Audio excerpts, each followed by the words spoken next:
இவர் சீமான் பண்ணுற இந்த ஓனான் குஞ்சுகள் போய் இருந்துட்டு இப்படி அசைச்சோன்னா அசைன்னு நினைக்குதுலாம். அந்த அக்கா தமிழிசை வந்து சீமான் கூட தீம் பார்ட்னர்னு சொன்னாங்க. என்ன தீம்? இவர் வந்து இப்படி சர்ச்சைக்குரிய பேச்சுகள் பேசணுன்னா அவருக்கு வக்காலத்து வாங்கின முதல் ஆள் வந்து பாரதிய ஜனதா கட்சி அண்ணாமலை, ஹெச் ராஜா, தமிழிசை சவுந்தரராஜன். ஆனால் திமுக ஆதாரங்களை பூட்டி வச்சிருக்கீங்க அப்படிங்கிற மாதிரி சொல்கிறாரு. நீங்கள் என்ன பதில்? இவரை விவாதத்திலிருந்து டெலிட் பண்ணிடலாம்.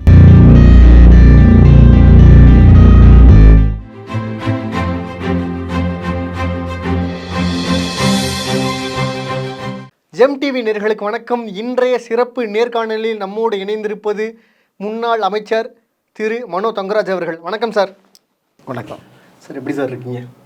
நல்லா இருக்குது. கண்டிப்பாக சார். சார், இப்போ இருக்கிற பிரச்சனைங்க பார்த்தீங்கன்னா பெரியார் இருக்கிற பிரச்சனை தான் சார் அதிகமாக வந்து போய்கிட்டே இருக்குது.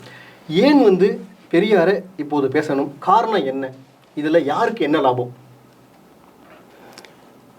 தந்தை பெரியார் அவர்கள் ஒரு மிகப்பெரிய ஒரு புரட்சியாளர் என்றே சொல்லலாம். பார்த்திங்கன்னா நம்ம வந்து இன்றைக்கு தமிழர்களாக வாழுகின்ற நாம் ஒரு பெரிய கலாச்சாரத்திற்கு உட்பட்டவர்கள். நம்ம வந்து இடையிலே வந்த ஒரு ஆரிய கலாச்சாரம் சாதி என்ற கட்டமைப்பை உருவாக்கி சாதியால் பிரித்து உரிமைகளை மறுத்து, குறிப்பாக வந்து கல்வி போன்றவற்றை மறுத்து, அதை குலத்தொழில் செய்வதை வழக்கப்படுத்தி இதற்கு நம்மளை பழக்கப்படுத்தி விட்டார்கள். இதனால் வந்து இந்த சமூகம் எவ்வளவு இழிநிலைகளை அடைந்தது, பெண்கள் எப்படி உரிமைகள் இழந்தார்கள், எப்படி அவங்களுடைய எந்த வாய்ப்புகளும் இன்றி ஒரு அடிமையிலும் அடிமையாக வாழ்ந்தார்கள். இப்போ சதி போன்ற பெரிய கொடுமைகள், இப்போ பாலியல் தொழிலுக்கு பெண்களை அர்ப்பணிக்கிறது, ஈடுபடுத்தப்பட்டார்கள். அவங்க அதை குடும்பமே கொண்டு அர்ப்பணிச்சிடான். நீ இதுக்கு போயிடப்பான்னு இந்த காணிக்கை கொடுக்குற மாதிரி. இல்லை, எவ்வளவு கொடுமையான சம்பவம். குழந்தை திருமணம், மறுமணம் செய்ய முடியாது என்ற நிலைமை, சொத்தில் பங்கு இல்லை, இப்படி பல கொடுமைகள் பெண்களுக்கு எதிராக. ஒரு தெருவில் கூட நடப்பதற்கு உரிமை இல்லை, சரியான உடை உணிவதற்கு உரிமை இல்லை. இந்த கொடுமைகளெல்லாம் கட்டமைக்கப்பட்ட இது வந்து ஒரு பெரிய வரலாறு. அந்த கொடுமைகள் வந்து உலகத்தில் வேறு எங்கேயும் இப்படி நடந்தான்னு எனக்கு தெரியாது, நடந்திருக்க வாய்ப்பு இல்லைன்னா நான் கருதுறேன். அப்போ இந்த கொடுமைகளை எதிர்த்து ஒரு 18ஆம் நூற்றாண்டுக்கு பின்னால் பலர் வந்து பாடுபட்டிருக்காங்க. இவருக்கு வெள்ளையராட்சின்னு நம்ம சொல்லுவோம். பல சீர்திருத்தங்கள் அந்த காலகட்டத்தில் தான் உருவாகியிருக்கு. ஒரு எக்ஸாம்பிளுக்கு, இந்தியாவினுடைய கவர்னராக லார்ட் வில்லியம் பென்டிக் என்பவர் இருக்கும்போது தான், அவரால் தான் சதி ஒழிப்பு சட்டம் கொண்டுவரப்பட்டிருக்கு. அதில் ஒன்றும் மாற்றுக்கிறதுக்கு இடம் இல்லை. இப்படி பல வரலாற்று இதில் வந்து இந்தியர்கள், வெள்ளையர்கள் பலரும் வந்து ரிஃபார்மிஸ்ட்டு வேலை செய்திருக்காங்க. நம்ம ராஜா ராம்மோகன் ராய் பற்றி பேசுவோம், சதி ஒழிப்பு. இப்படி பலர் இருக்காங்க. இப்படி இருந்து வந்து இந்த கட்டமைக்கப்படுது. நம்ம தமிழ்நாட்டை பொறுத்தவரை நீங்கள் பார்த்திங்கன்னா, அந்த பிராமணர் இல்லாத ஒரு சங்கம் 1909 அது கட்டமைக்கப்படுது.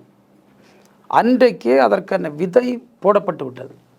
அன்றைக்கு போடப்பட்ட விதை கொஞ்சம் கொஞ்சமாக பரிணாம வளர்ச்சி அடைந்து தென்னிந்திய தலைமுறை சங்கம், நீதி கட்சி, அதைத் தொடர்ந்து பெரியாரால் திராவிடர் கழகம் 1944, அதைத் தொடர்ந்து 67 வந்து இது வருது, நம்முடைய திமுக ஆட்சிக்கு வருது. திமுக ஆட்சி தாண்டவுன்னா அதிமுக ஆட்சி தான் வருது. அதுவும் பெரியார் அண்ணாவை சொல்லி வந்த கட்சி தான் 72. அப்போது இப்படி நீங்கள் பார்த்தீங்கன்னா, அன்றைக்கு போட்ட விதை 67 அது மரமாக கனி கொடுக்கக்கூடிய அளவில் வளர்ந்து இன்றைக்கு வந்து அதை அசைக்க முடியாத ஒரு சித்தாந்தமாக இந்த சமூக நீதி கோட்பாடு, பெண்ணுரிமை கோட்பாடு, தந்தை பெரியார் தூக்கி பிடித்த இந்த கோட்பாடு இன்றைக்கு அசைக்க முடியாத ஒன்றாக இருந்து கொண்டிருக்கிறது. தமிழ்நாட்டில் அரசியல் நடத்தக்கூடிய பெரும்பான்மை இயக்கங்கள், கட்சிகள் எல்லாமே வந்து பெரியாரை முன்னிறுத்தி அரசியல் நடத்தக்கூடிய ஒரு சூழல் நம்ம பார்த்துட்ருக்கோம். ஸோ யாராலையும் அசைத்து பார்க்க முடியாத ஒரு சித்தாந்தம் இன்றைக்கு பெரியார் பெயரில் கட்டமைக்கப்பட்டிருக்கிறது என்று சொன்னால், அது இவங்களுக்கு நிச்சயமாக உறுத்தலாகத்தான் இருக்கும். அப்போ அந்த உறுத்தலை போக்குவதற்கு இப்போ வந்து நீங்கள் வந்து முதல்ல சொன்னாங்க மாற்று அணி, மூன்றாவது அணி, திமுக அதிமுக இல்லாத அணி என்ன சொல்லி பார்த்தாங்க. முடியலை. ஏன்னா இந்த சித்தாந்தம் என்பது, இந்த சமூக நீதி கோட்பாடு என்பது, பெரியார் தூக்கி பிடித்த இந்த சமத்துவ கோட்பாடு என்பது அந்த அளவுக்கு வேரூன்றி தமிழ்நாட்டில் இருக்கிறது. இதை வந்து அப்படி ஈஸியாக அசைக்க முடியாது. அப்போ இதனுடைய கதாபாத்திரமாக இன்றைக்கு பார்க்கப்படுகின்ற அந்த பெரியாரை உடைப்பதன் மூலமாக இந்த சித்தாந்தத்தை உடைத்து விடலாம் என்கின்ற ஒரு கனவு தான் அவங்களுக்கு. ஆனால் இது நிறைவேற போகிறது இல்லை. ஏன்னா பெரியாரை பொறுத்தவரை வந்து ஒரு பெரிய மலை நம்ம வச்சுவிடமா. எங்கள் ஊரில் ஒரு பழமொழி சொல்லுவான், இந்த ஓணம் வந்து மலையில் உள்ள பாறையில் ஏறி உட்காந்துருக்கும். உட்காந்துட்டு இப்படி கையை வைக்க, அது என்ன நினைக்குமான்னா நான் அந்த பாறையை அசைக்கேன்னு. ஆனால் அதுக்கு தெரியாது அசையது அதுக்கு உடம்புன்னு. அப்போது பெரியார் என்கின்ற இந்த மிகப்பெரிய சித்தாந்தம், பெரியார் கட்டமைத்திருக்கக்கூடிய ஒரு மிகப்பெரிய இந்த கோட்பாடு சித்தாந்தம் என்பது, இவர் சீமான் பண்ணுற இந்த ஓணான் குஞ்சியில் போய் இருந்துட்டு இப்படி அசைச்சோன்னா அசைன்னு நினைக்கிறதுலாம் அசைக்கவே முடியாது. கண்டிப்பாக சார். சரி, இப்போ அதே மாதிரி வந்து பெரியார் பெண்களுக்கு உண்டான சுதந்திரத்தை மட்டும்தான் கவனம் செலுத்தினாரா, மற்ற சம உரிமைகளுக்கும் வந்து சுயமரியாதைகளுக்கும் வந்து இது கொடுத்துருக்காரு? ஏன் அதை வந்து சீமான் வந்து பேச மாட்டேன்றார்? வெறும் பெண்கள்னு மட்டுமே பேசுகிறார். இல்லை, அவருக்கு தெரியாது. நீங்கள் வைக்கம் சத்தியாகிரகம் இருக்குது. வைக்கம் சத்தியாகிரகம் பெரியார் எதுக்கு போய் தலைமை தான் நடத்துகிறாரு? ஆமாம். சமூகத்தில் பிற்படுத்தப்பட்ட தாழ்த்தப்பட்ட சமூகத்தை சார்ந்த மக்கள் கோயிலுக்கு சொந்தமான சாலைகளில் நடப்பதற்கு கூட அனுமதி இல்லைன்னு இருந்தது. அதை எதிர்த்து தான் யார் போய் பெரியார்னார். பெரியார் வந்து ஆங்கிலத்தில் சொன்னால் இந்த வல்னரபிள் செக்ஷன்ஸ் ஆஃப் த சொசைட்டின்னு சொல்லுவோம். சமூகத்தில் விளிம்பு நிலையில் இருக்கக்கூடிய மக்கள், அது பிற்படுத்தப்பட்ட மக்கள், தாழ்த்தப்பட்ட மக்கள், பெண்கள். ஏன் பெண்கள்னா, இந்திய துணைக்கண்டத்தில் பெண்கள் சந்தித்து கொண்டிருக்கக்கூடிய பிரச்சனைகள் என்பது சொல்லி முடியாத ஒன்று. இந்திய நாட்டில் யாராவது ஒருவர் சமத்துவத்தை பற்றி பேசினால், நீதியை பற்றி பேசினால், அல்லது உரிமைகளை பற்றி பேசினால் பெண்களை பேசாமல் இருக்க முடியுமா? இல்லை. சமத்துவம் இல்லை பெண்களுக்கு, நீதி அவங்களுக்கு இல்லை, உரிமைகள் அவங்களுக்கு இல்லை. அப்போ எல்லாமே மறுக்கப்பட்ட நிலையில் இருக்கக்கூடிய பெண்கள், ஏன் அவர் உயர்ந்த சாதி என்று சொன்னவர்களுக்கு கூட அங்கிருந்த பெண்களுக்கு என்ன இல்லை? நீதி இல்லை, சமத்துவம் இல்லை, உரிமைகள் இல்லை. ஏன்னா பெண் மொத்தமாகவே ஒன்றுமில்லாத காரணத்தில் பெண்ணுக்கு வந்து முக்கியத்துவம் கொடுத்தாங்க. இருந்த காலகட்டத்தில் தானே சார். இப்போ ஓரளவுக்கு பரிணாம வளர்ச்சியில் எல்லா அனைத்து சுதந்திரங்களும் கொடுத்துட்டாங்க. நீங்கள் எப்போ சீமானே சொல்லிட்டு இருக்கல பெண்களுக்கு பாதுகாப்பே இல்லைன்னு? அது அவரோட கருத்துக்கள் தானே சார். இல்லை, அவரும் பேசுறாருல.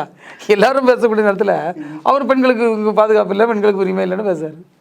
அப்போ நீங்கள் வந்து இதெல்லாம் வந்து இவங்க வந்து ஒரு பெரியாரை வந்து இவங்க எப்படி பார்க்கிறார்கள் என்பதில் வந்து ஒரு மிகப்பெரிய முரண் இருக்குது. இப்போ இன்றைக்கி பலர் சொல்லுகிறார்கள், சீமான் வந்து ஆரம்ப காலத்தில் வந்து பெரியாரை வந்து ஆதரித்து பேசியவர் தான். ஆமாம், பெரியார் கொள்கைகளை ஆதரித்து பேசியவர். இப்போ வந்து பெரியாரை எதுக்காருன்னு சொல்லார். அவர் சொல்லார், நான் வந்து அவர் பிரபாகரனை பார்த்தோன்னே நான் மாறிட்டேன், மனசு மாட்டேன்னு சொன்னார். அவருக்கு அடிப்படை புரிதலே இல்லை என்று நான் கூறுகிறேன்.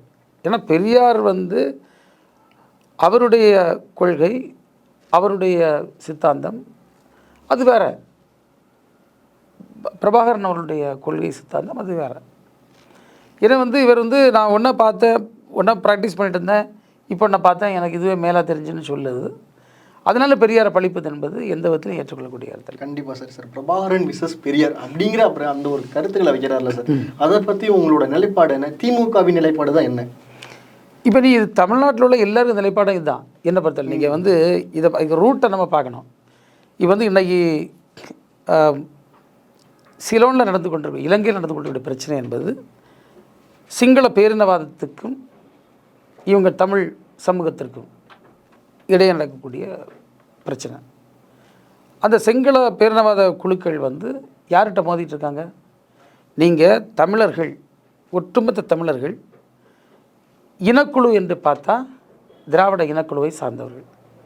இவள் உச்சரித்த மொழி, பேசுகின்ற மொழி, இவருடைய கலாச்சாரம், இவருடைய மரபு வழி, இவருடைய முன்னோர்கள், இதெல்லாம் வச்சு கணக்கிடக்கூடிய நம்முடைய அந்த வரலாற்று வல்லுநர்கள் என்ன சொல்கிறாருன்னு சொன்னால், அன்றைக்கு வந்து ஆதி காலத்தில் பல ஆயிரம் ஆண்டுகளுக்கு முன்னால் நம்ம வந்து அங்கே சிந்து நதியிலேருந்து தெற்பகுதி அப்படியே வந்து லெமூரியா கண்டம் இலங்கையை உட்படுத்திய எல்லா பகுதியும் வந்து திராவிடர்கள் வாழ்ந்த பகுதி, தமிழ் கூறும் நல்லுலகம், தமிழ் பேசின மக்கள், அல்லது திராவிட மொழியின் மூல மொழியாக இருந்து தமிழ் பேசிய மக்கள். அவரோட எல்கை வந்து இங்கே இருந்து அங்கே வரை இருந்திருக்கு. கிறிஸ்து பிறப்புக்கும் ஒரு 1500 ஆண்டுகளுக்கு முன்னால் தான் இந்த ஆரியர்கள் உள்ளே வராங்க. ஆரியர்கள் உள்ளே வருவதற்கு முன்னால் இங்கு இப்படிப்பட்ட கலாச்சார சீரழிவுகள் இல்லை. இப்போ கிடைச்சக்கூடிய வரலாற்று தரவுகள் கூட என்ன சொல்லுதுன்னா, எங்கேயும் ஒரு சமத்துவமற்ற சமூகம், பெண்களுக்கு எதிரான சமூகம் இருந்த எந்த வரலாற்று சுவடுகளும் நம்மகிட்ட இல்லை. அப்போ ஆரியர்கள் வந்து அதற்கு பிறகு வேத காலத்தின் பிற்பகுதியில் அவங்க வந்து மனுதர்ம சாஸ்திரத்தை கொண்டு வராங்க. மனுதர்ம சாஸ்திரத்தை நம்ப வைப்பதற்காக பல இதிகாசங்களை, புராணங்களை கட்டமைக்கிறார்கள். புராணம் என்னது? பழைய கதைன்னு அர்த்தம். அது புராணங்களும் இதிகாசங்களும் எதுக்கு கட்டமைக்காங்க? இவற்றை கட்டமைத்து இந்த மனு சாஸ்திரத்தை, மண்ணீதியை நம்ப வைக்கிறாங்க. இப்போ ஏன் நாங்கள் வந்து மகாபாரதத்தை எதுக்கும்? மகாபாரதத்தில் ஒரு சாதாரண ஒரு எளியவன், ஒரு ஒரு அவர்கள் வந்து தாழ்ந்த சமூகத்தை சார்ந்தவன் என்று சொல்லுகின்றவன், அவன் வந்து ஏகலைவன், துரோணாச்சாரியார் வில்வித்தை கற்றுக் கொடுக்கிறத பார்த்துக்கிட்டு கற்றுக்கிட்டான். அவர் கற்றுக்கூட கொடுக்கல. பிறகு அவனுடைய திறமையை அவன் காட்டுறதை பார்த்துக்கிட்டு வியந்தவன துரோணாச்சாரியார் அவர்கிட்ட வந்து நீ குருதட்சணை வேணும்னு கேட்காரு. அவன் குருதட்சணை என்ன வேணும்னு கேட்டாங்கல, உன் கட்டை விரலை வெட்டித்தான்னு கேட்டார். இந்த கட்டை விரலை வெட்டி கொடுத்த பிறகு இவங்க வில்வித்தை எங்கே நிற்கும்? நிற்காது. ஆனால் அவன் அதை வெட்டி கொடுத்துட்டானான். அதை நினச்சிட்டான்னா வெட்டி கொடுத்துட்டான். துரோணாச்சாரியாராலேயே செய்ய முடியாத அளவிற்கு வில்வித்தை செய்யக்கூடிய ஒரு வீரனிட்ட பொறாமையினால், வெறுப்பினால், காழ்ப்புணர்ச்சியினால், குருத்துவமே இல்லாத ஒரு குரு அவர் கற்றே கொடுக்கல. அப்போ அதுதான் சொல்லுது, விதைக்காததை அறுப்பது. இது அவருக்கு இல்லை, அவர் கற்றுக் கொடுக்கல, அவன் பார்த்து கற்றுக்கிட்டான். அவனுக்கிட்ட விரலை வெட்டி கேட்காரு, அவன் வெட்டி கொடுத்துட்டான். இது குரு பக்தியா? இது எப்படி பக்தி? அப்போ இது பக்தியே இல்லை, இது முட்டாள்தனம். அப்போ இவனை நம்ப வைப்பதற்காக ஒரு புராண கதையை ஏற்படுத்தி, அப்போ குரு எதை கேட்டாலும் உயர்ந்த இது எத்தனை விஷயங்களை படிக்குதுன்னு பார்த்தீங்கன்னா, ஒன்று குரு வந்து உயர்ந்த குலத்தை சார்ந்தவன், ஒன்று ஏகலைவன் தாழ்ந்த குலத்தை சார்ந்தவன். அவன் தாழ்ந்த குலத்தை சார்ந்தவன் இதை படிக்கக்கூடாது, ஆனால் கற்றுக்கிட்டான். ரெண்டாவது, அவர் வந்து குரு என்ன கட்டாலும் செய்யணும். அப்போ குரு கையை கட்டால் கையை கொடுத்துட்டான். எவ்வளோ ஒரு தவறான கருத்தியலை அவர்கள் மகாபாரதத்தின் மூலமாக பரப்புகிறார்கள். அவர் இப்படி இருக்க சமயத்தில் நம்ம அதை என்ன செய்ய முடியாது, ஏற்றுக்கொள்ள முடியாது என்பது தான். இதே மாதிரி தான் ராமாயணத்தில் நிறைய விஷயங்கள் இருக்குது. புராணங்கள், இதிகாசங்கள் இப்படிப்பட்டவங்ககிட்ட கொண்டு வச்சு இது வந்து ஒரு கலாச்சார திணிப்பு தான். அப்போ நம்ம முதல்ல ஆதி தமிழர்கள் வாழ்ந்த காலகட்டத்தில் நமக்குள்ள எந்த விதமான பிரிவினையோ ஏற்றத்தாழ்வோ இருந்ததாக எந்த சூடுகளும் இல்லை, எந்த வரலாற்று தரவும் இல்லை. ஆனால் அதற்கு பிறகு ஏற்பட்ட இந்த வேத காலத்தில் பிற்பகுதியில் இப்படிப்பட்ட பல்வேறு சடங்குகள், சம்பிரதாயங்கள், மூடநம்பிக்கைகள் மக்கள் மத்தியில் திணிக்கப்பட்டிருக்கிறது. அதனுடைய விளைவால் ஏற்பட்ட கொடூரம் தான் தமிழ்நாட்டு மக்களுக்கு இருந்த பிரச்சனை. இந்த சாதிய கட்டமைப்பில் கூடிய பிரச்சனை. ஆமாம், பெண்களுக்கு எதிரான பிரச்சனை, சாதிய கட்டமைப்பு, மூடநம்பிக்கை, பெண்களுக்கு எதிரான கொடுமைகள், இவையெல்லாம் சார்ந்த பிரச்சனை. ஈழத்தில் இருப்பது வேறு. அங்கே வந்து சிங்கள பேரினவாதம், தமிழ் மக்களுக்கு எந்த உரிமையும் கொடுக்க மாட்டோம், இவங்க உரிமைகள் பறிப்பு வந்து நடந்துகிட்ருக்கு. ஸோ அங்கே அவருடைய அந்த காஸ்ன்னு சொல்லுவோம், அவர் எந்த காரணத்திற்காக அங்கே அவர் ஒரு போராளியாக இருந்தார் என்பதற்கான காரணம் வேறு. இங்கு பெரியார் எந்த காரணத்திற்காக போராளியாக இருந்தார் என்பதற்கு காரணம் வேறு. இப்போ ரெண்டுமே ரெண்டு கான்டெக்ஸ்ட். அப்போ அதையும் இதையும் ஒப்பீட்டளவில் பார்க்கவே முடியாது, ஒப்பிடவே முடியாது. இப்போ நீங்கள் நாளைக்கு அலெக்சாண்டர் த கிரேட்டு தான் பெரியாரோட பெரியார்னு சொல்ல முடியுமா? அவர் போர் தொடுத்துட்டு அவருக்கு வீரத்தை காட்ட சுற்றிட்டு இருந்தார், அது வேறு விஷயம். நீங்கள் ஒவ்வொருத்தருக்கும் ஒரு காசுன்னு சொல்லுவோம், எதற்காக அவங்க நின்னாங்க. அவர் பிரபாகரன் அவர்கள் எந்த கொள்கைக்கு, அவர் சமூக நீதிக்கு வேண்டிய போராடிட்டு இருந்தார். அவர் அங்குள்ள சிங்கள பேரினவாதம் எப்படி தமிழ் மக்களை அடிமைப்படுத்தி வைத்திருந்ததோ அதை உடைப்பதற்காக அங்கு வந்து உரிமைகளுக்காக ஒரு குரல் கொடுத்தவர். இங்கே சொந்த மண்ணில் இந்த மண்ணுக்கு சொந்தமான இனம், திராவிட இனம், அந்த இனத்தை சார்ந்த மக்கள் எப்படி சாதி ரீதியாக கூறுபடுத்தப்பட்டு, ஏன் ஆரியர்களில் ஏன் படிநிலை வைக்கல, ஏன் இங்கே திராவிடர்களில் மட்டும் படிநிலை வச்சாங்க? அப்போ இந்த படிநிலை ஏற்படுத்தி இப்படிப்பட்ட கொடுமையில் மக்கள் சிக்கியிருக்கார்கள் என்பதற்காக போராடியவர் பெரியார். எனவே ரெண்டுக்கும் ரொம்ப மாறுபட்ட கருத்து. ஆனால் இன்றைக்கி அங்கே இருக்கக்கூடிய தமிழர்கள் யார்? அவரும் திராவிட இனக்குழுவை சார்ந்தவர்கள் தான். இலங்கையில் இருக்கக்கூடிய தமிழ் பேசுகின்ற மக்கள் திராவிட இனக்குழுவை சார்ந்தவர்கள். அது ஏன் இவங்க ஒத்துக்கிடலை? அதுக்கு மாற்று ஒரு வரலாற்று தரவை அவங்க தர முடியுமா? இல்லை, இலங்கையில் இருக்கக்கூடிய தமிழர்கள் திராவிட இனக்குழுவை சார்ந்தவர்கள் அல்ல, தமிழர்கள் திராவிட இனக்குழுவை சார்ந்தவர்கள். அப்போ எந்த இனத்தை சார்ந்தவர்கள் நம்ம அவங்க சொல்ல முடியுமா? அப்போ இன்றைக்கி தென் தமிழ்நாட்டில் இருக்கக்கூடிய மக்கள் மலையாளம் பேசுகின்றவர்கள், தெலுங்கு பேசுகின்றவர்கள், அதுபோன்று கன்னடம் பேசுகின்றவர்கள், இவர்களெல்லாம் திராவிட இனக்குழுவை சார்ந்தவர்கள். இவருடைய மூலமொழி தமிழ்மொழி என்கின்ற அந்த வரலாற்று தரவுகளை அவர்கள் தூக்கி எறிவது போல் பேசுவது என்பது ஒரு அவமரியாதைக்கு அல்லது அவங்களுக்கு அது புரியாமல் பேசுவது என்று தான் நம்ம பார்க்கோம். சார் கண்டிப்பாக சார் நீங்கள் சொல்கிறதெல்லாம் வச்சு பார்க்கும்போது சீமான் அப்படிங்கிற அந்த ஒற்றையால் அந்த அவருக்காக மட்டும் பண ஆதாயம் மற்றும் அரசியல் ஆதாயத்திற்காக இது பயன்படுத்துகிறாரா? நீங்கள் தம்பி, நீங்கள் சாதாரண பார்த்தீங்கன்னா பாஜகவுக்கு இவங்களுக்கு இருக்கக்கூடிய ஒரு சிமிலாரிட்டி இந்த விஷயத்தில் என்னென்னா, இதை உணர்வு நிலையில் மக்களை எடுப்பது. ஆமாம், மக்களை உணர்வு நிலையில் எடுப்பது, தூண்டி விடுவது. அப்போ இவங்களை என்னென்னா மக்கள் இப்போ சாதாரண இன்றைக்கு நம்ம கல்வி முறையில் நம்ம கற்றது நமக்கு பெரியாரை ரொம்ப நம்ம கற்கல. இனம் சார்ந்த விஷயங்களும் நிறைய கற்று எல்லோரும் ஒரு புரிதல் இருப்பாங்கன்னு நான் சொல்ல மாட்டேன். இப்படி இருக்கக்கூடிய நேரத்தில் பார்த்திங்கன்னா இந்த தமிழ் தேசியம், அது தமிழ் தேசியம் என்பது ஒரு ஒரு கற்பனை கட்டமைப்பு தான். பெரியார் தனித்தமிழ் இல்லவே இல்லை. நீங்கள் பெரியார் தனித்தமிழ் நாடுன்னு பேசினார். தனித்தமிழ்நாடு அது பெரியாருடைய கோஷம். அங்கே அவருக்கு தமிழ் ஈழம் பிரபாகரனுடைய முழக்கம். நீங்கள் இங்கே நம்ம இப்போ ஒரு நாட்டுக்குள்ளே போயிட்டோம். இந்தியம் என்கின்ற ஒரு தேசியத்துக்குள்ளே நம்ம போயாச்சு. அப்போ இதை அன்றைக்கு அண்ணா அதுதான் பேசுகிறாரு, மத்தியில் கூட்டாட்சி மாநிலத்தில் சுயாட்சி.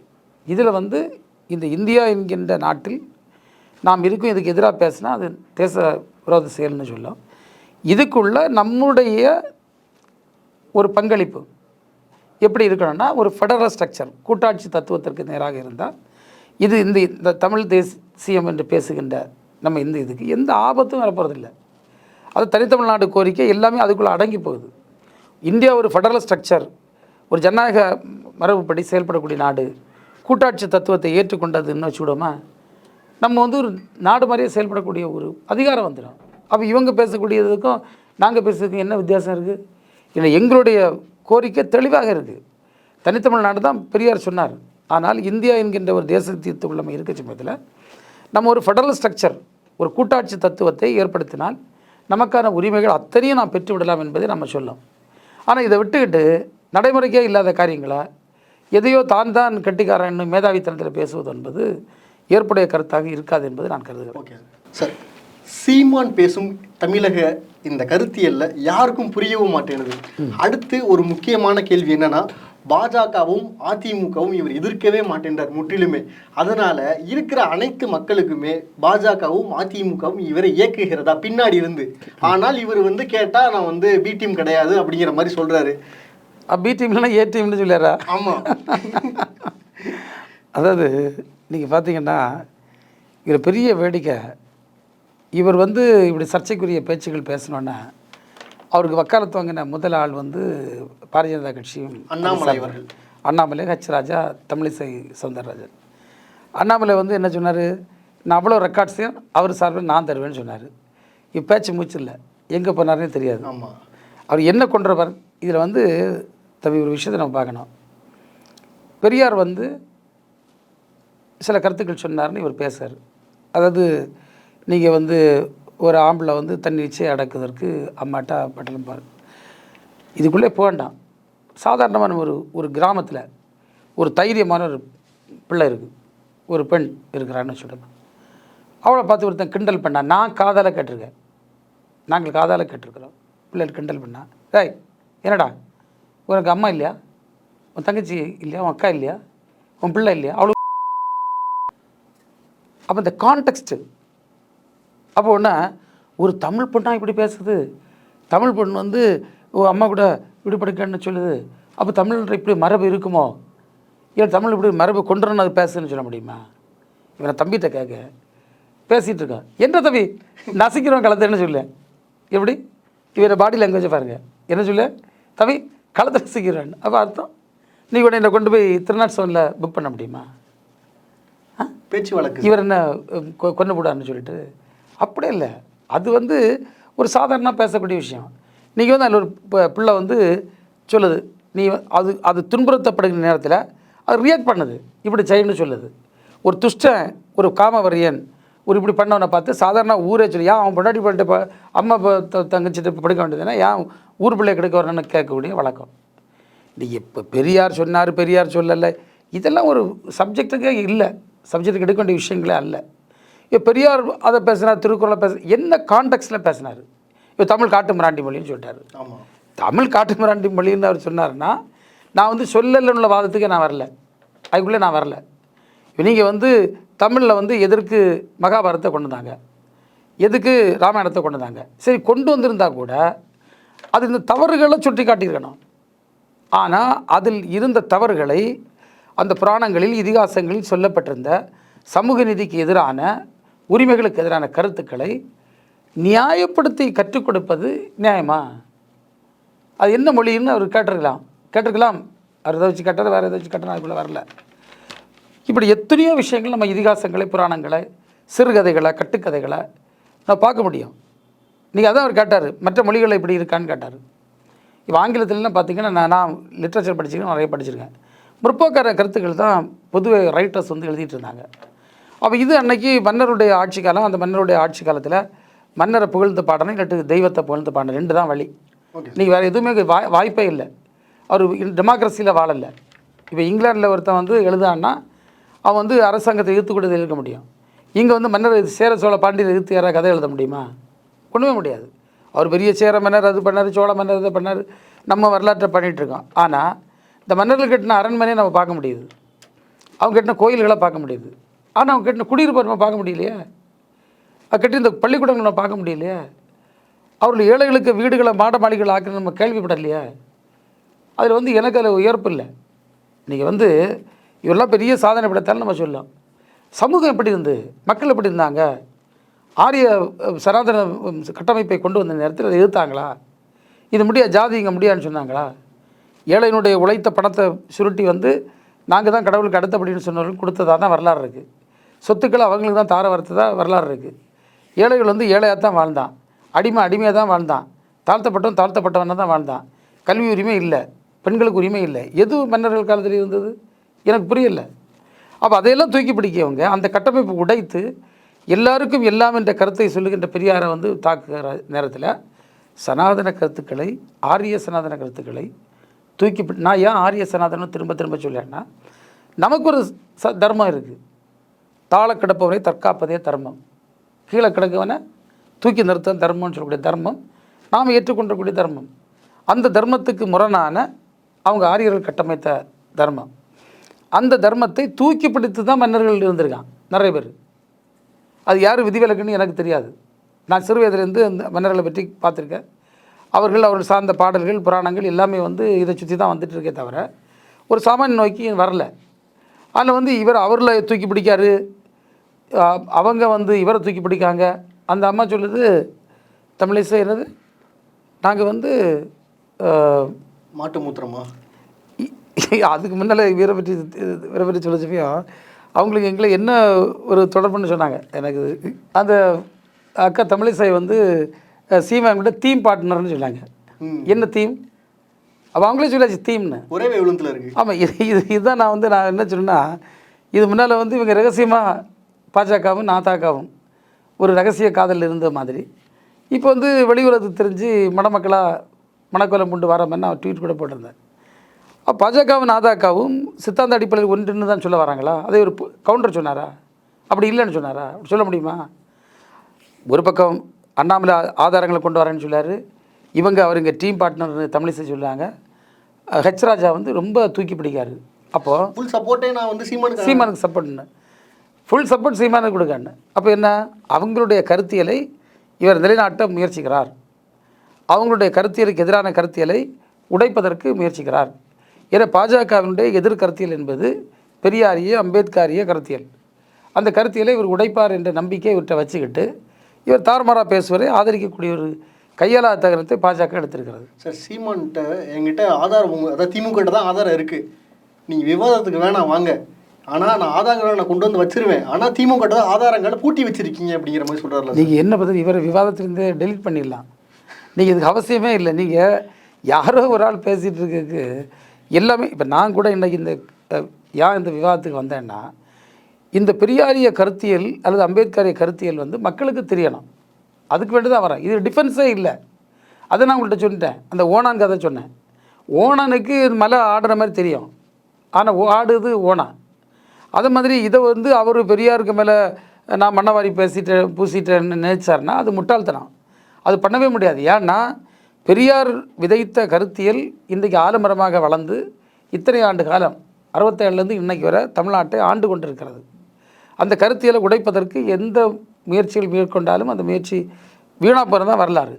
அப்படி இருக்கக்கூடிய சூழலில் இந்த கருத்தியலை உடைப்பதற்கு அவர் யாரை, அதோட ஆர்கிடெக்ட் ஆஃப் த ஐடியாலஜி, இந்த கருத்தியலை ஆணித்தரமாக கொண்டு வந்து நம்மிடத்தில் சேர்த்த அந்த பேராசான் பெரியாரை உடைப்பதன் மூலமாக அந்த கருத்தியலை உடைக்கலான்னு நினைக்கிறார். கண்டிப்பாக சார். சார் பெரியாரை முன்னிலைப்படுத்தி ஆரம்பித்த கட்சி தான் வந்து இன்னைக்கு வந்து நடிகர் விஜய் வந்து தொடங்கிய கட்சி.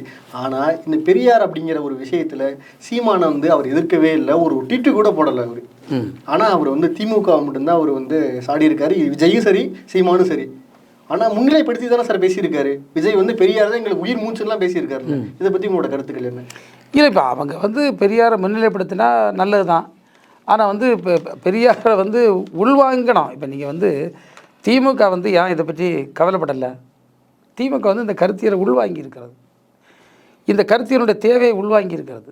திமுக தொடர்ந்து என்ன பேசிகிட்டு இருக்கோன்னா இன்னும் 100 ஆண்டு காலம் இந்த திராவிட இயக்க கருத்தியல் வந்து இந்த நாட்டுக்கு தேவை, அப்போ தான் முழுமையாக நம்ம வெற்றி பெற முடியும் நம்ம பேசிகிட்டு இருக்கோம். இந்த கருத்தியலை உள்வாங்காதவர்களுக்கு இதனுடைய சீரியஸ்னஸ் முக்கியத்துவம் வந்து நிச்சயமாக தெரிவதற்கு வாய்ப்பு இல்லை. அப்படி தான் நான் இதை பார்க்க, அந்த முக்கியத்துவம் தெரிவதற்கே வாய்ப்பு இல்லை. கண்டிப்பாக சார்.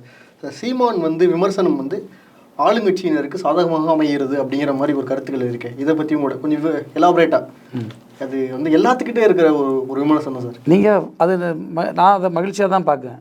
ஏன்னா பெரியார் யார், பெரியார் என்ன கருத்தை பேசினார், பெரியாருடைய கருத்தும் இன்றைக்குடைய மாடர்னிசம்னு சொல்லுவோம், இன்றைக்கு இருக்கக்கூடிய ஒரு வளர்ச்சி இந்த முற்போக்கான சித்தாந்தத்துக்கும் இடையில் இருக்கக்கூடிய தொடர்பு. இதனை தொடர்பு இப்போ நீங்கள் வந்து பெரியார் வந்து கற்பப்பையை அறுத்து எறியணும்னு சொன்னார் என்ன சொல்லாங்க. உலகம் பூரா நீங்கள் பாருங்களா, எத்தனை பேர் கருத்தடை பண்ணிட்டு இருக்காங்க. அதுக்கு அர்த்தம் என்ன? பெரியார் சொன்னது தான். நீங்கள் வந்து பெரியார் வந்து அன்றைக்கி கருத்தடை வேறு, கற்பு பையை அறுத்து எரியுங்கிறது. நீங்கள் நிறைய பேர் இன்றைக்கி அறுத்தை எடுத்து இன்னும் ரிமூவ் பண்ணிகிட்டு இருக்காங்க. இன்றைக்கி வெஸ்ட்லேயில் பார்த்தீங்கன்னா தேவையில்லை ரிமூவ் பண்ணக்கூடிய ஆளை எவ்வளோ இருக்குது. பல நாடுகளில் நீங்கள் வந்து கல்யாணம் பண்ணால் குழந்தை பெற முடியாதுன்னு சொல்லுவாங்க. அது ஒன்றும் நான் நியாயப்படுத்தி நான் பேச வரல. அதாவது மனுஷனுக்கு இனப்பெருக்கம் எதுக்கு தேவை? தன்னுடைய இனம் அழிந்து விடாமல் பாதுகாப்பது அதானே. ஒரு மிருகத்துக்காக இருந்தாலும் மனிதனுக்கானாலும் தன்னுடைய இனம் அழிந்து விடாமல் பாதுகாப்பதற்கான ஒரு சூழல் தான் இனப்பெருக்கத்துக்கு முக்கியத்துவம். ஆனால் இனப்பெருக்கத்தை தவிர வேறு மார்க்கமே இல்லை, இனப்பெருக்கம் மட்டும்தான் வேணும், இனப்பெருக்கத்துக்கான மெஷின் பெண்கள் என்று ஆரியர்கள் ஒரு கட்டமைத்திருந்த சித்தாந்தத்தை உடைக்க வேண்டிய கடமை யாருக்கு இருந்து? பெரியாருக்கு இருந்து. பெரியார் ஒருத்தர் என்னென்னா நான் பார்க்குது, அவர் எதையுமே மைல்டாக சொல்லுவதில்லை. இப்போ நீங்கள் நம்ம ஆட்களே பார்க்கலாம், சிலர் உடனே குயிக்காக ரியாக்ட் பண்ணுவோம், சிலர் வந்து என்ன செய்வோம் அப்படி சட்டலாக விட்டுருவோம், அப்படி இப்படி பண்ணால் கொள்ளான்னு சொல்லுவாங்க. அது ஒரு டேஞ்சர் பாலிசி.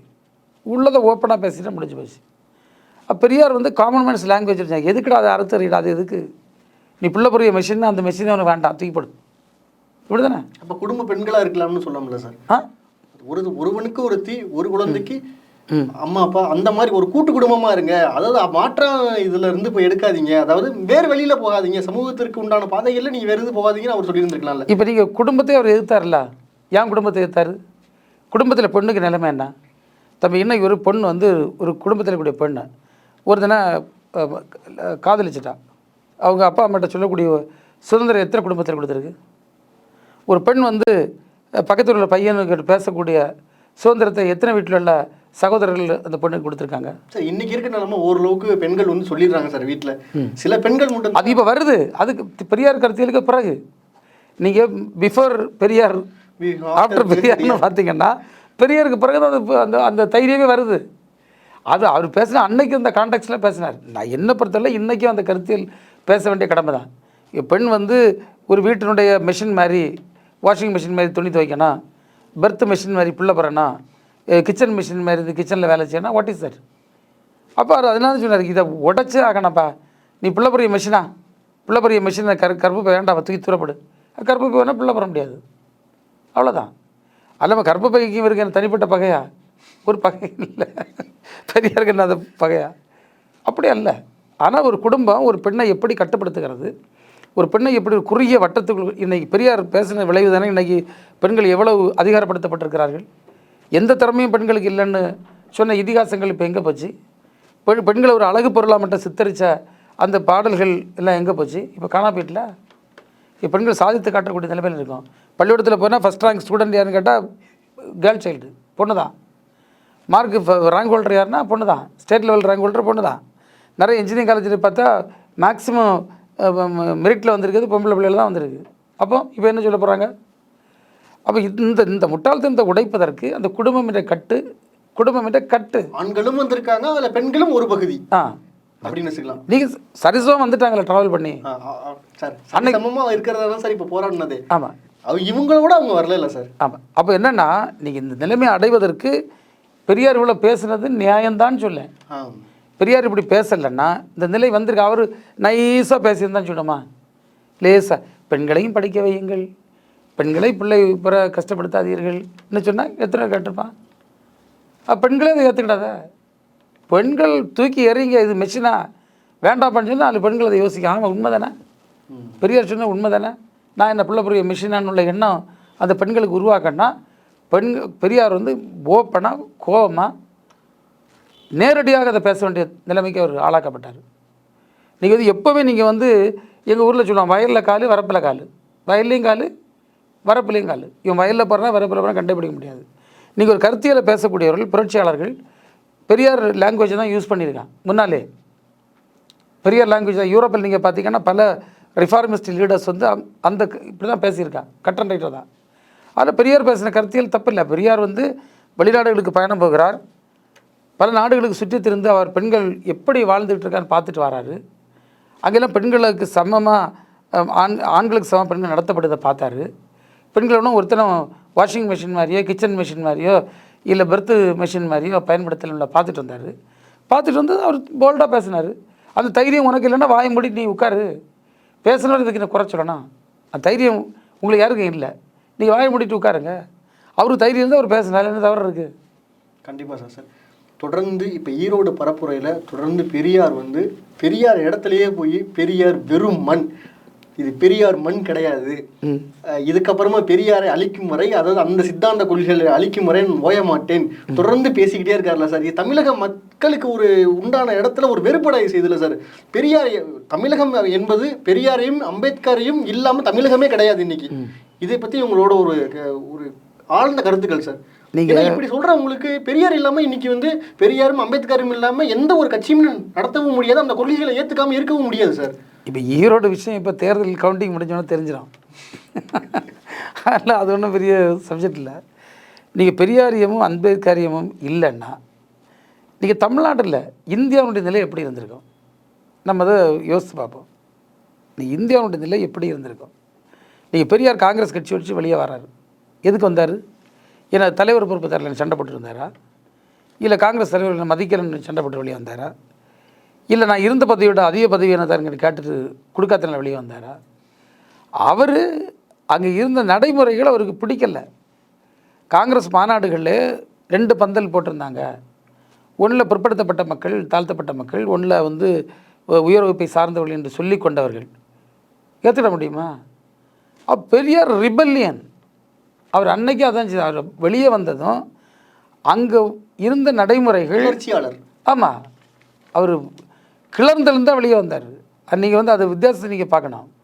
அவர் அம்பேத்கர் வந்து எவ்வளவு தைரியம் இருந்திருந்தால் அவர் வந்து 10 லட்சம் மக்களோட இந்து மதத்தை விட்டு புத்த மதத்திற்கு போயிருப்பார். அவர் இந்து மதத்தை என்ன சொன்னார்? என்னை ஒரு சக மனிதனாக ஏற்றுக்கொள்ளாத ஒரு மதத்தில் நான் இருக்க தொடர விரும்பவில்லை.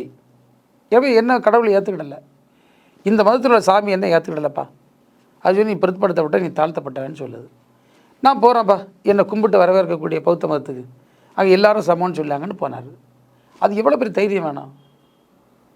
அப்போ தான் வாழுகின்ற நாட்டில் வாழக்கூடிய சுமார் 85% ஒரு மத நம்பிக்கை கோட்பாட்டின் அடிப்படையில் இருக்கக்கூடிய ஒரு சமூகத்தை விட்டு பிரிந்து தன்னை பின்பற்றி வரக்கூடிய மக்களை தூக்கி கொண்டு அவர் இன்னொரு மதத்தை தழுவுகின்ற தைரியம் அவருக்கு இருந்தது. இவர் அது ஒருபடி மேலே போய் இறை மறுப்பாளராக போனார். இவர் என்ன சொன்னார்? இப்படி கடவுள்னா அந்த கடவுள் வேண்டாண்டான்னு சொன்னார். இந்த கடவுள் என்ன பிரித்து பார்க்குதா? நந்தன் கோயிலில் போய் பெருமானை வேண்டி நிற்கான். நீங்கள் வாப்பா பக்கத்தில்னு சொல்லக்கூடிய மனப்பக்கத்தில் இறைவன் இல்லைன்னா அந்த இறைவன் வேண்டான்னு சொன்னார். அதுதான் பெரியாருக்கு அதுக்கு. அப்போ இந்த 2 கருத்தியலும் ஒரு மிகப்பெரிய சிந்தனையை இந்திய நாட்டில் உருவாக்கிய சிந்தனைகள். ஸோ இந்த சிந்தனை என்பது சாதாரண சிந்தனையோ சித்தாந்தமோ அல்ல. எனவே இது அவங்க அப்படி பேசுனதுனால தான் இது வந்தது. இப்போ நீங்கள் எப்போ அவர் பௌத்தத்தை தழுவ போனாரோ அப்போ தான் இந்த கும்பல் என்ன நினைக்குது, காலப்போக்கில் இந்த மதம் இல்லாமலே போய் விட்டுருவோன்னு சொல்லி கொஞ்சம் நெளிவு சுழிவாக சில விஷயங்களை கையாள தொடங்குது. இதுதான் வரலாறு. அப்போ அது அவருக்கு அந்த ஆயுதத்தை எடுக்க வேண்டிய ஒரு தேவையான ஏற்பட்டிருக்கு.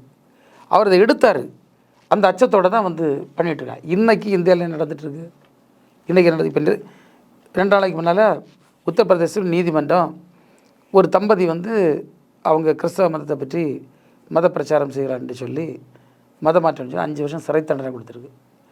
அவங்களை அடித்து துன்புறுத்திய கயவர்களை சும்மா விட்டுருக்கு. எந்த வழக்கம் அவங்கள பேரில் இல்லை. அப்போது இது ஒரு மத சுதந்திரம் பெற்ற நாடா என்ற கேள்வியை போகிற முன் வச்சா தப்பா? ஜனநாயக நாடு, ஒரு மதசார்பற்ற நாடு, ஜனநாயக நாடு என்று சொல்லி இந்த நாட்டில் முழுமையான மத சுதந்திரம் இருக்கக்கூடிய இந்தியாவில் இன்றைக்கி ஒரு நீதிமன்றம் ஒருவரை இப்படி தண்டிச்சிருக்கு. அவர் மத பிரச்சாரம் செய்தார். மத பிரச்சாரம் செய்ய உரிமை இருக்குல்ல. அது என்ன சொல்லுதுன்னா, டு ப்ரொஃபஸ், நான் இந்த மதத்தை சார்ந்தவன் தழுவுகிறேன் என்று சொல்லக்கூடிய உரிமை. டு ப்ராக்டிஸ், அந்த மதத்தை சார்ந்த சம்பிரதாயங்களை கடைபிடிப்பதற்கான உரிமை. அண்ட் டு ப்ரொபகேட், அந்த மதம் குறித்த பிரச்சாரம் செய்வதற்கான உரிமை. To profess, to practice and to propagate, மதத்தை தழுவ, மதத்தை பின்பற்ற, மதத்தை பிரச்சாரம் செய்வதற்கான உரிமை. இந்த 3 உரிமையும் தந்திருக்கக்கூடிய ஒரு நாட்டில் இன்றைக்கு ஒரு குடும்பம் 5 வருஷம் மத பிரச்சாரம் செய்தார்கள் என்ற காரணத்திற்காக எந்தவித நியாயமான ஆதாரங்களும் இல்லாமல் அவர்கள் சிறையில் அடைக்கப்பட்டிருக்கிறார்கள் உத்தரப்பிரதேசத்தில். இது இப்போ அம்பேத்கர் அன்னைக்கு இந்த மதத்தில் இருக்கக்கூடிய கொடுமைகளை பற்றி பேசி இத்தனை ஆண்டுகள் கழித்த பிறகு இது நடக்குதுன்னா அன்னைக்கு அவர் பேசாமல் இருந்த இன்றைக்கி என்ன நடந்திருக்கோம்? அப்போது சீமான் போன்றவர்கள் உண்மையிலேயே இந்த நாட்டை, இந்த தேசத்தை, இங்கே இருக்கக்கூடிய சிறுபான்மை மக்களை, இங்கே இருக்கக்கூடிய மத சிறுபான்மையினரை, இங்கே இருக்கக்கூடிய ஒரு சமத்துவத்தை, சகோதரத்தை விரும்பக்கூடிய ஒரு மனிதராக அந்த எண்ணங்களை பாதுகாக்க கடமை தனக்கு இருக்கிறது என்று சொல்லியிருந்தால் இப்படிப்பட்ட அநீதிகளை எதிர்த்து பேசணும். அந்த அநீதிகளை நடத்தக்கூடிய கும்பலோடு, அந்த ஆரிய சனாதன கும்பலோடு கைகோர்த்து நின்று கொண்டு நான் பெரியாரை உடைப்பேன்னு சொன்னால், அம்பேத்கரை உடைப்பேன்னா அதில் என்ன அர்த்தம் இருக்குது? ஏற்றுக்கொள்ளவே முடியாது.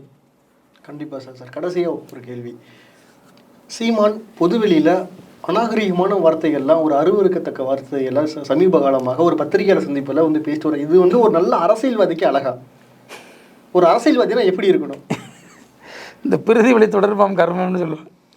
சிலருக்கு அது அப்படியே இவருக்கு அது அவ்வளோதான். அவர்கிட்ட சார் இந்த ஒரு வரமுறையே இல்லாமல் பேசுகிறாருல சார். இல்லை, எல்லாத்துக்கும் சகட்டு மேனிக்கு யாராக இருந்தாலும் இதில் பிரபாகரன் ஒரு அண்ணன் மகனையே ஒரு அருவருக்கத்தக்க வார்த்தையெல்லாம் பேசிட்டு கடந்து போகிறாரு. எவ்வளோ பெரிய தலைவரோட சித்தப்பா பையன் அவர், அண்ணன் மகன் அவர், அதையும் கடந்துட்டு போகிறார். எந்த ஒரு பத்திரிகையாளர் கேள்விகளுக்குமே எல்லாத்தையும் முடிச்சு திட்டுறாருல சார். நீங்கள் இதுவே ஒரு ஆதிக்க எண்ணம் தான் நான் நினைக்கிறேன். நீங்கள் இன்னொரு ஆளை அவர் பெரிய ஆளாக இருக்கட்டும், சின்ன ஆளாக இருக்கட்டும், எவ்வளவு இதாக இருக்கட்டும், அந்த நபரை இன்னொரு நபரை வந்து தரக்குறைவாக பேசுவது, அன்பார்லமெண்ட் வேர்ட்ஸ், ஏற்றுக்கொள்ள முடியாத வார்த்தைகளால் திட்டுவது என்பது ஏற்றுக்கொள்ள மரபு இல்லை. இன்றைக்கி அம்பேத்கர் யாரையாவது அப்படி பேசினாரா? பெரியார் யாரையாவது அப்படி பேசினாரா? பெரியார் வந்து தனிப்பட்ட முறையில் யாரையாவது ஒரு ஆளாக இப்படிப்பட்ட இழிவான வார்த்தைகள் பேசினாரா? பெருந்தலைவர் காமராஜரை பற்றிலாம் இவர் பேசினாரா? அவங்க எப்படிப்பட்ட தலைவர்கள்? அண்ணா பேசினாரா? கலைஞர் பேசினாரா? எவ்வளோ நிதானமாக பொறுமையாக பேசினார். இன்றைக்கி நம்முடைய மாண்புமிகு முதல்வர் அவர்கள் ஏற்ற தனிப்பட்ட விருப்பு வெறுப்புகளை காட்டுறாரா? ஏதாவது யாரையா திறக்குறவா பேசுகிறாங்களா? ஸோ ஒரு பண்புமிக்க ஆளுமைகள் யாருமே வந்து தன்னபர் விமர்சனங்களோ தரக்குறைவான வார்த்தைகளோ பொது வழிகளையோ தனிப்பட்ட இடங்களில் அரசியலில் முதிர்வடைந்த அரசியல்வாதிகள் இந்த மாதிரி யாருமே பேச மாட்டாங்க. நிச்சயமாக ஒரு அரசியல் முதிர்ச்சி பெற்றவர்கள் அதையும் தாண்டி சொன்னால் ஒரு மனிதநேயம் உள்ளவர்கள், அதாவது பிறரை மதிக்கக்கூடியவர்கள் யாருமே இப்படி வந்து இழிவான வார்த்தைகள் பேச மாட்டார்கள். அதில் எந்த சந்தேகமும் இல்லை. ஓகே சார், மிக்க நன்றி சார். நன்றி.